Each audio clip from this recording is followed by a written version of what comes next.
Olá, sejam bem-vindos à Semana do Meio Ambiente. Meu nome é Graziela Salvoni, eu sou analista de soluções sustentáveis aqui na StoneX. Alguns dias atrás a gente mandou algumas sugestões de temas para a gente tratar nessa semana, e os temas mais votados foram finanças sustentáveis e riscos climáticos. Então hoje eu estou aqui com a Nicole Torres e com a Carolina Wang para a gente discutir um pouco esses temas. Então, para a gente começar, por muito tempo os temas de clima, sustentabilidade estiveram muito afastados do mercado financeiro e hoje a gente vê uma convergência dessas agendas. Então, para a gente começar, Ani, eu queria entender escutar um pouco sobre o que é finanças sustentáveis, o que significa esse tema e como que a gente chegou onde a gente está hoje. Então, dessa convergência de sustentabilidade e clima, como que deixou de ser uma pauta só ambiental e está ocupando um espaço central nas discussões do mercado financeiro? Eu acho que é exatamente isso que você falou. Então, eu diria que existe realmente um ponto de virada de chave ao longo dessa história, porque por muito tempo a sustentabilidade foi vista realmente como uma questão muito de reputação da empresa. Então, a gente fala de filantropia corporativa, de responsabilidade social, e aí isso só começou a mudar quando o mercado começou a perceber que, na verdade, as questões ambientais têm sim muito impacto nas questões financeiras da empresa. Então, vai sim influenciar seu fluxo de caixa, seu risco de crédito, seu valuation. E eu acho que isso ganha ainda mais dimensão quando a gente traz essa dificuldade, né, e esse desafio da transição climática. Então, um dado muito interessante é do World Economic Forum, que eles estimam que serão necessários 9 trilhões de dólares por ano investidos até 2050 para que a gente consiga, de fato, fazer essa transição para uma economia de baixo carbono. E aí, vendo esse valor, né, que obviamente é muito alto, a gente consegue perceber que governos e bancos multilaterais muito dificilmente vão conseguir abarcar esse valor de forma isolada, né, sozinhos. E aí, justamente, que entra o capital privado e as finanças sustentáveis, que vão ter que ser usadas como mecanismos justamente para conseguir financiar projetos e setores para conseguir de fato chegar nessa transição. Então essa discussão deixou de ser uma questão de as empresas precisam ser mais sustentáveis e passou a ser também algo de como que o mercado financeiro vai conseguir financiar essa transição para uma economia de baixo carbono. Entrou no âmbito econômico também para as empresas. Bom, então, entendendo o que é finanças sustentáveis, quando que esses assuntos eles começaram a fazer parte e serem discutidos tanto nas empresas quanto no mercado financeiro, Nicole? Então, o marco mais citado da sustentabilidade corporativa é o relatório de Brundtland, de 1987, e ele basicamente define que o desenvolvimento sustentável é atender às necessidades do presente sem comprometer a capacidade das gerações futuras de atenderem suas próprias necessidades também. Depois disso, na década de 1990, veio também a definição do John Elkington, do Triple Bottom Line, que traz os 3 P's, os conhecidos 3 P's, que são Profit, Planet e People. Que ele traz mais essa visão de uma gestão empresarial que deve considerar não só o seu impacto financeiro, seus resultados financeiros, mas também as dimensões sociais e ambientais. Já o ESG, que é um termo que a gente comenta muito e utiliza muito atualmente, ele surgiu num contexto um pouco diferente, que foi do mercado financeiro mesmo. Então, um marco também que é muito citado é o relatório Who Cares Wins, que foi liderado pelo Pacto Global da ONU em 2004, e ele traz o ESG como esse framework de avaliação de risco e oportunidades para investidores mesmo. Então, ele faz esse link com essa questão financeira que é extremamente importante, essa diferenciação que é extremamente importante, e explica como o ESG conseguiu escalar tão rápido. Então, quando a gente traz essa questão da sustentabilidade para um viés, né, para um linguajar do investidor, então a gente fala de risco, a gente fala de oportunidade, de alocação de capital, isso traz uma dimensão muito diferente, né? Isso muda tudo. Perfeito, Nicole, obrigada. Carol, quando que o crédito sustentável começou a ganhar escala no mundo? Quando que a gente começou a conversar sobre crédito sustentável? A primeira emissão de um Green Bond foi em 2007 pelo Banco Europeu de Investimento. Na época foi uma emissão para financiar energia renovável no valor de 600 milhões de euros. Mas o mercado só conseguiu ganhar escala mesmo, de fato, após o Acordo de Paris, que é justamente um movimento para investidores privados conseguirem financiar essa transição. Então você vê que a primeira emissão do Brasil ela só aconteceu em 2015, ou seja, 8 anos depois da primeira emissão no mercado europeu. Mas você vê que a partir daí o mercado ganhou uma escala, uma proporção muito grande. Hoje o mercado de dívida sustentável ele já atingiu 7 trilhões de dólares, né? Você comparando isso ao início do mercado, assim, é uma evolução muito grande. Então, a partir de 2021, principalmente, você consegue ver isso mais claramente nos dados. Um ponto muito importante para a gente entender é por que as mudanças climáticas elas deixaram de ser uma preocupação só ambiental e passaram a ser vistas como um risco financeiro real mesmo. Você consegue explicar um pouco melhor essa conexão entre os dois? Claro. Eu gosto de usar uma classificação que foi consolidada pelo TCFD, que é o Task Force on Climate-Related Financial Disclosures.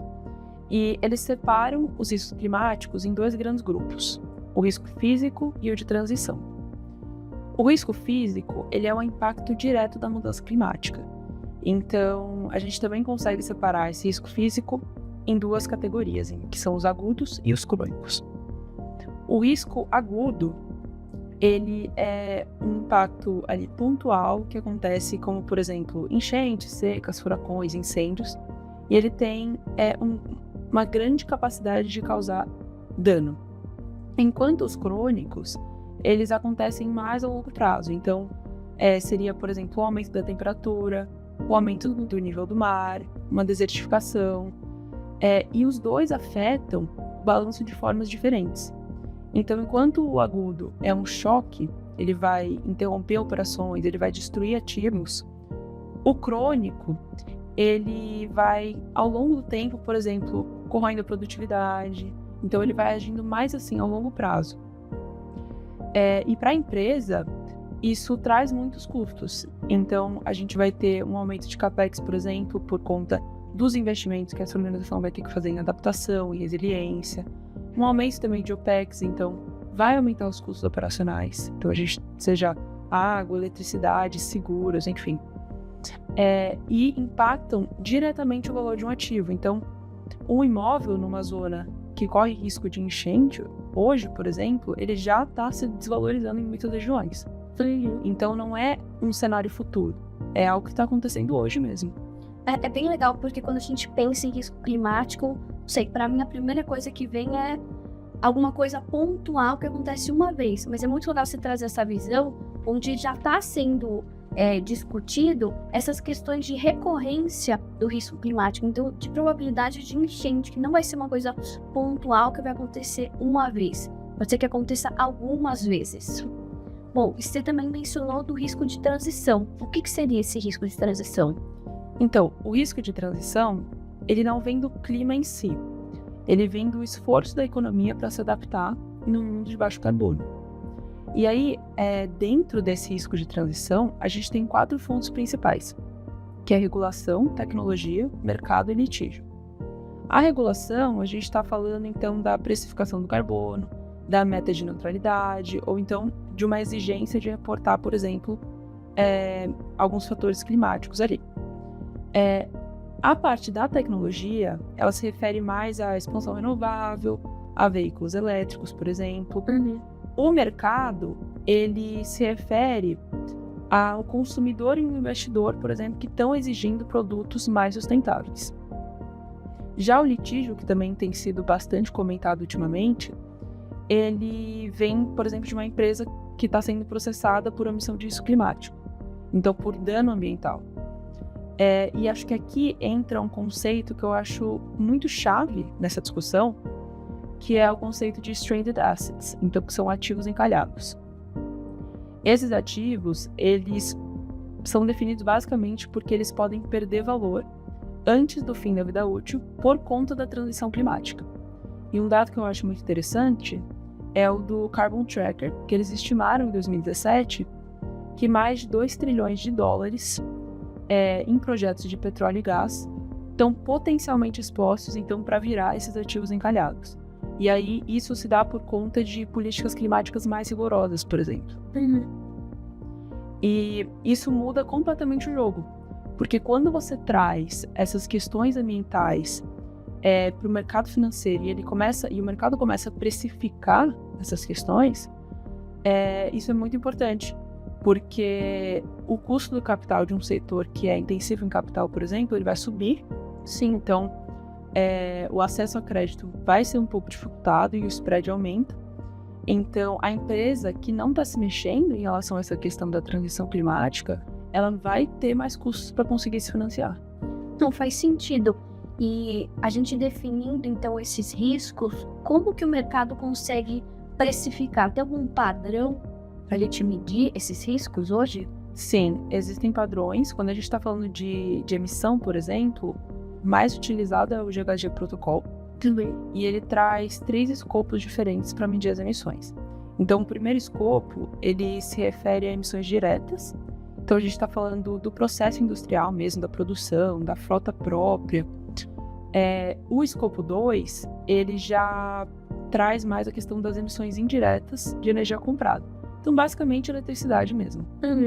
E no escopo 3, estão as emissões indiretas da cadeia de valor.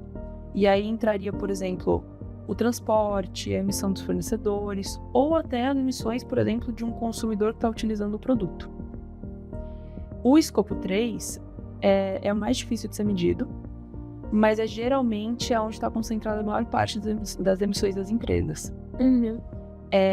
E aí, enfim, para um disclosure aqui, hoje a referência é o IFRS 2, que ele é baseado no TCFD, que eu comentei anteriormente. E ele consolida o risco climático como uma informação financeira material, e que daí tem que ser reportada como tal.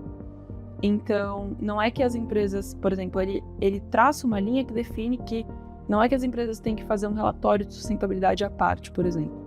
Ele traz que a sustentabilidade, essas questões ambientais são de fato uma informação financeira. Não, perfeito. Eu acho que, só para ficar claro, por que o escopo 3 ele é o mais difícil de medir? Porque a gente tem que pegar a cadeia anterior à indústria. Então, por exemplo, se a gente fala de uma empresa, um processador, ele tem que fazer o cálculo das emissões de gás de efeito estufa, da logística, da produção. Então, é da cadeia anterior. E isso realmente tem um nível de dificuldade a mais, porque tem que ter um comprometimento de toda a cadeia anterior. Até aqui, então, a gente entendeu um pouco sobre os temas de finanças sustentáveis, como que eles vêm ganhando relevância. A gente falou sobre riscos climáticos, como eles deixaram de ser só uma preocupação ambiental e eles se tornaram também riscos financeiros concretos, muito presentes e recorrentes hoje. E nesse contexto faz todo sentido bancos, investidores, seguradoras passarem a incorporar esses fatores nas análises de riscos deles. Então agora eu queria adentrar um pouco a mais e falar um pouco sobre o mercado financeiro, como que ele vem se adaptando para financiar essas iniciativas para uma economia mais resiliente e mais sustentável. Carol, como que isso vem acontecendo na prática? Então, quando a gente fala sobre finanças sustentáveis e o financiamento da transição climática, a gente está falando principalmente sobre as dívidas sustentáveis. E aqui a gente está considerando instrumentos de mercado de capitais e o crédito bilateral. Esses instrumentos eles são divididos em 2 grandes categorias. A categoria de uso de recursos, e quando eu falo aqui de uso de recursos, né, o use of proceeds, é quando você tem uma destinação específica para aquele recurso que você está captando. Então, você tem um projeto pré-definido que você vai financiar com essa emissão, com essa captação. Por outro lado, a gente tem os instrumentos vinculados a metas. E esse instrumento foi justamente criado para dar uma flexibilidade maior para esse mercado. Então, você não precisa ter a rastreabilidade daquele uso de recursos, você pode alocar livremente o recurso captado, mas você se compromete a cumprir uma meta que é pré-estabelecida antes da emissão, tá? E hoje no mercado, a gente tem, dentro do Use of Proceeds, a gente tem 3 principais categorias de instrumentos. A gente tem os instrumentos verdes, e aqui a gente tem Green Bonds, títulos verdes, né, se a gente falar de mercado brasileiro, e o crédito verde. Aqui a gente está falando de um uso de recursos específicos para projetos que têm um impacto ambiental. A gente também tem os social bonds, né, os títulos sociais, que aí nesse caso a gente está falando de projetos com impactos sociais. E a gente tem os títulos sustentáveis ou sustainability bonds, que você casa esses dois impactos, tanto o impacto ambiental quanto o impacto social. E quando a gente fala do Sustainability Linked Bonds, que é os atrelados a metas, foi o que eu falei, você tem essa flexibilidade de utilização dos recursos, então você acaba sendo um instrumento mais inclusivo. Então, por exemplo, setores que têm uma alta intensidade de carbono conseguem adentrar dentro dessa categoria, porque eles conseguem alocar recursos para outros indicadores dentro da empresa. Por exemplo, aumentar o número de mulheres dentro da empresa, ou sei lá, aumentar a eficiência de uso de água dentro da indústria. E aí você atrela essas metas aos juros pagos aos investidores. A gente tem duas categorias dentro do Sustainable Linked Bonds, que é o Step Up ou o Step Down. O Step Up basicamente você estabelece uma meta no início da emissão e no meio dela, se a empresa tiver cumprido aquela meta, ela vai continuar pagando o mesmo juros para o investidor que foi pago desde o início. Agora, se ela não cumprir, ela vai ter uns juros a mais a pagar para o investidor. Então, o investidor acaba se beneficiando do não cumprimento daquela meta. E a gente tem o Step Down, que aí é o raciocínio inverso, né? Se a empresa conseguir cumprir aquela meta, ela vai reduzir os juros pagos, e se ela não bater a meta, ela vai continuar pagando o mesmo juros para o investidor. Não, bem interessante. Para mim faria sentido ser o down, você diminuir os juros porque você tem uma governança maior e se mostra como que a empresa está comprometida a atender aquelas determinadas metas, né? Sim, com certeza. Carol, muito eu escuto falar desse Second Party Opinion. O que seria? O Second Party Opinion nada mais é do que um parecer independente que os próprios emissores contratam para dar credibilidade para esse tipo de emissão. Então, são feitos por casas independentes, existem algumas internacionais, algumas nacionais, que você vai escolher a partir do intuito que você quer, do objetivo que você quer, qual tipo de instrumento ou qual mercado você quer inserir aquele instrumento para poder captar. Mas, basicamente, esse parecer independente, né, o SPO, ele vai avaliar se aquela emissão está alinhada a algum framework internacional, vai avaliar também se aquele projeto de fato é elegível para aquela categoria, ou se for um instrumento vinculado à meta, se aquelas metas são de fato materiais para aquela empresa. E não só isso, né? Ele também é uma forma de você medir se existe algum tipo de greenwashing naquela emissão. Até foi a questão da credibilidade. Você, medindo o risco de greenwashing, você consegue deixar aquele instrumento mais crível para o próprio investidor ter apetite para poder investir. Ele funciona, então, tipo como um selo de credibilidade de uma casa externa. Exatamente. E o Blended Finance? O Blended Finance, ele foi um mecanismo criado, é uma metodologia criada justamente para atrair capital privado para a transição climática. Então, basicamente, o intuito é você juntar capitais de diferentes atores, e aqui eu estou falando capital público, capital filantrópico, privado, como exatamente, os organismos multilaterais, e o intuito dele é justamente reduzir o risco, né, que eles chamam de First Capital Loss, reduzir esse risco de perda financeira para o setor privado, porque é um setor que tem menos apetite pela perda. Então, quando você tem algum tipo de perda dentro de um instrumento desse construído a partir do Blended Finance, você delega aquela primeira perda para o organismo multilateral, ou para a instituição filantrópica, ou até para capital público. E aí você minimiza o risco para o investidor privado. E também é importante falar que, como a Nicole mencionou, 9 trilhões de dólares é muito dinheiro. Então, esse Blended Finance também é uma forma de trazer o setor privado para auxiliar o setor público nessa transição de uma economia sustentável. Exatamente. É uma escala muito grande que se você não junta todos os agentes do mercado, você não consegue dar a devida importância, né, e o devido volume que é necessário para essa transição. Bom, então definindo os principais ativos de finanças sustentáveis, de dívidas sustentáveis, Carol, você consegue ter um panorama melhor do mercado brasileiro hoje? Sim.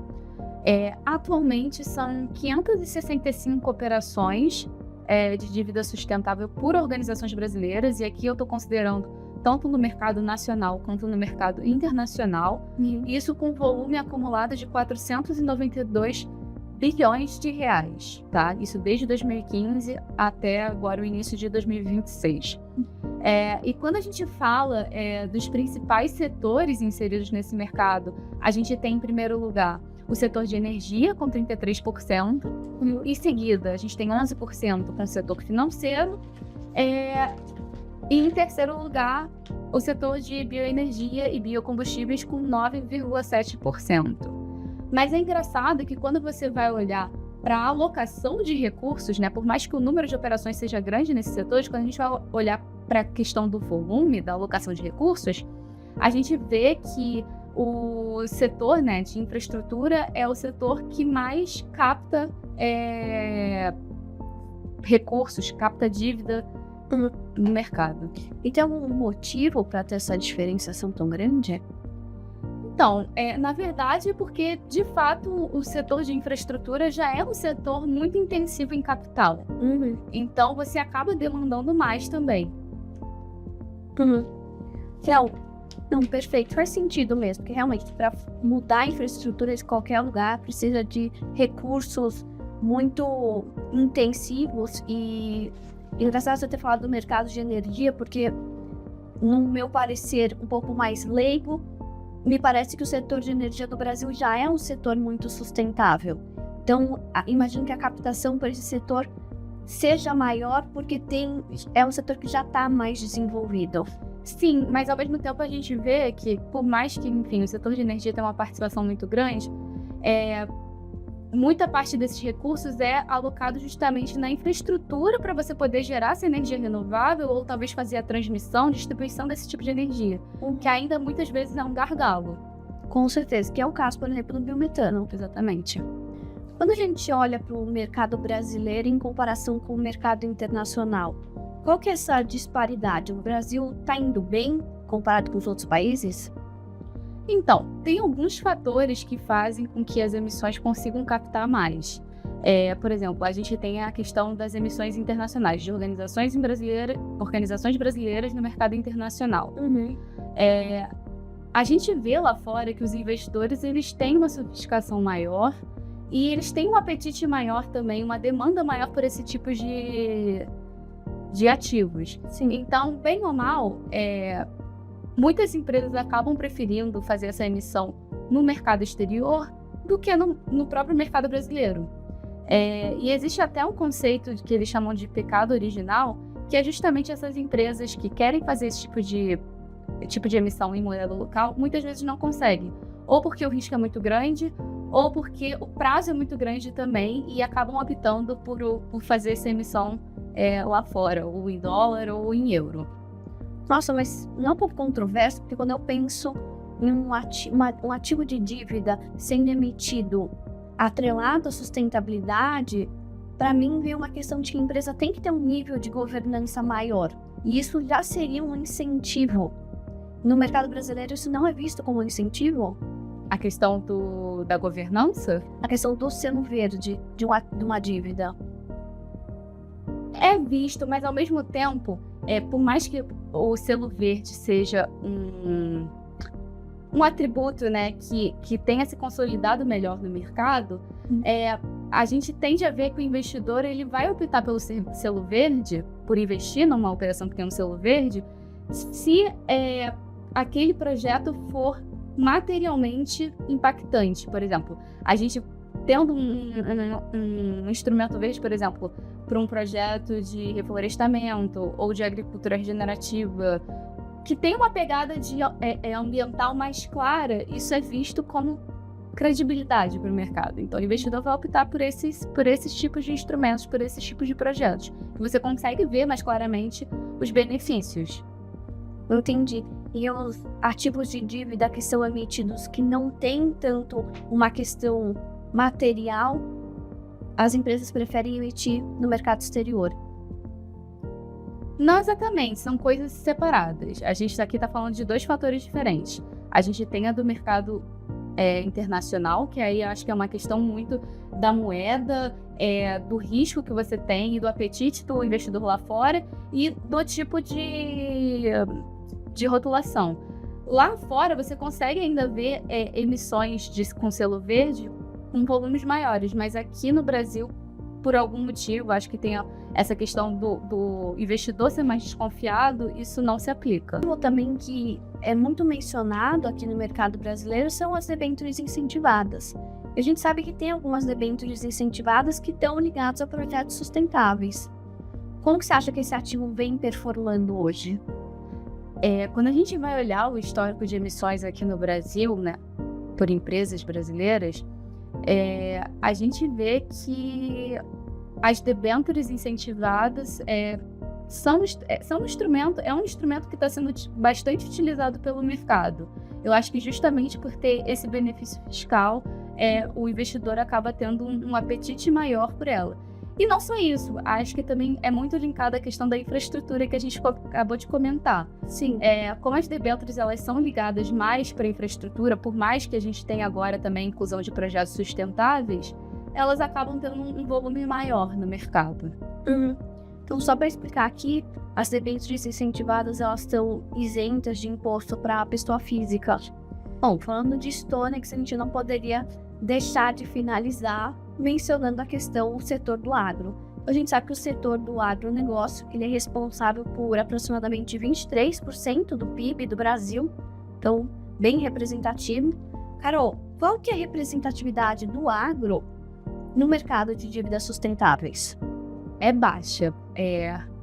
No final de 2024, ali, início de 2025, a participação do agro era de cerca de 8% desse mercado. E o engraçado, assim, é que é meio controverso, né? Existem pesquisas que falam que o agro brasileiro é uma referência global de práticas sustentáveis. Sim. Então, a gente adota práticas sustentáveis há muito mais tempo do que outras diversas nacionalidades.